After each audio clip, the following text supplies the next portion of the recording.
Magandang araw sa ating lahat. Ito, mai-share ako sa inyo.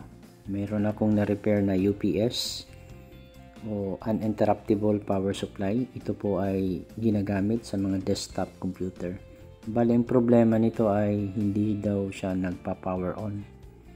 So, nung unang chinek ko dito ay itong fuse.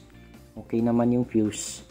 Pagkatapos kong ma-check ang fuse ay nag-check ako ng mga semiconductor components dito sa circuit board, diodes, transistors, mga Zener diodes, capacitors din, nag-check ako mga resistors, at lahat naman po yun ay wala akong nakita na naging problema o wala naman ako na-check na sira na electronic components.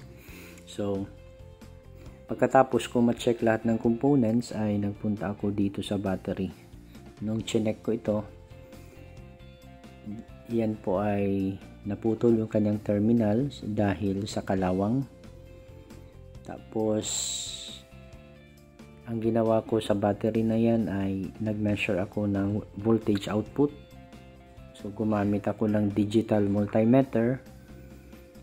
Tapos pag mag-measure tayo ng voltage ng battery, dapat po ay sundin natin yung kung nasaan yung positive at saka negative terminals. So iset natin ang digital multimeter sa DC. Yan po ay nakaset sa direct current voltage dahil yung mini-measure natin na voltage ay sa battery.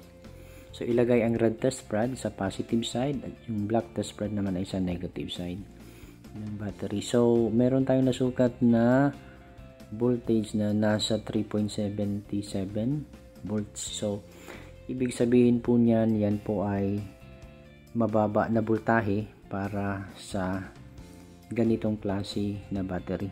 Dahil ang battery na ito ay meron siyang voltage output na nasa 12 volts. So ibig sabihin tayo po ay magpapalit ng bagong battery. At kung magpapalit po tayo ng bagong battery, siguraduhin po natin na same po yung size o magkapareho yung size na ipapalit natin. So ito po yung battery na ipapalit natin. Yan po ay magka same size at saka magkapareho din yung voltage output niyan. So sukatin natin ang voltage nito. Okay, so ite-testing natin ito o ikakabit natin ito dito sa UPS.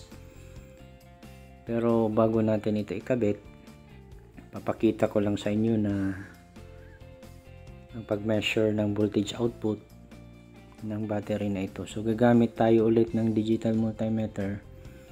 Yan pa rin po ay nakaset sa DC. Tapos ilagay ang red test rod sa positive side at saka yung black test rod naman ay sa negative side ng battery. Ayan, meron tayong nasukat na 11.98 volts para sa battery na ito. Okay, so ang sunod na ginawa rito ay ikakabit yung wire na para sa battery. So itong red wire ay ikakabit sa positive. Tapos yung black naman na wire, yan po ay ikakabit sa negative. At kung ikakabit na natin yung wires doon sa battery, magkakaroon po siya ng spark. Yan po ay normal lamang dahil nagkakaroon ng reaction yung battery doon sa circuit na ikinabit. So ang sunod na ginawa rito ay na-set up na natin yan. Bali na ikabit na yung battery sa UPS. So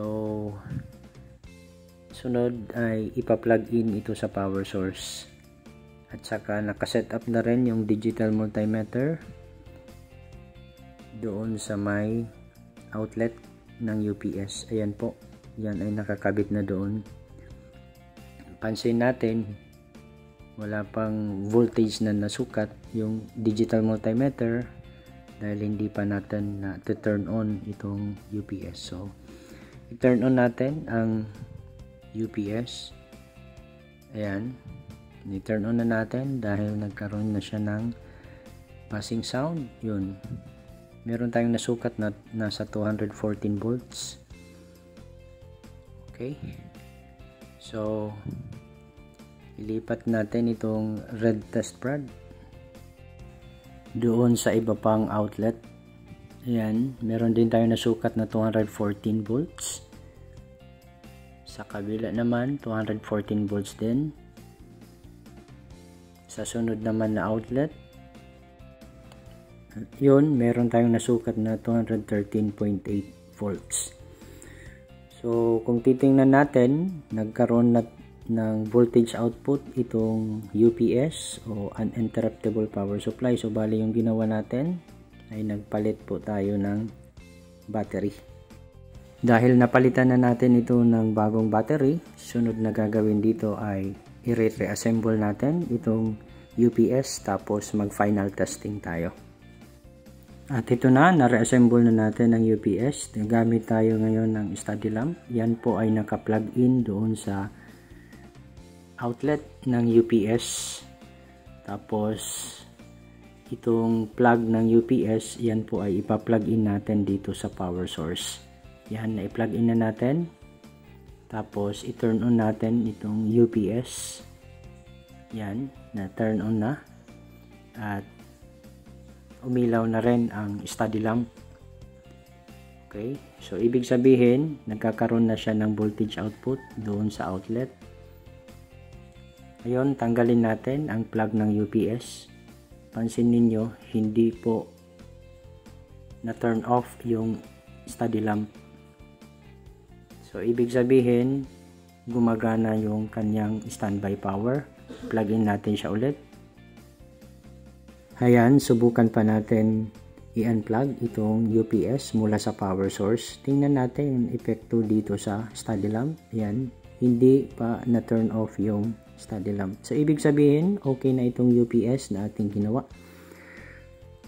Hanggang dito na lang ang aking video tutorial at kung may natutunan naman kayo, maaari po lamang ay i-share, i-like itong video at kung hindi ka pa nakapag-subscribe, maaari po lamang ay mag-subscribe sa aking channel at pakiclick na rin yung notification bell para updated ka sa aking mga latest upload. Hanggang sa muli, maraming salamat po.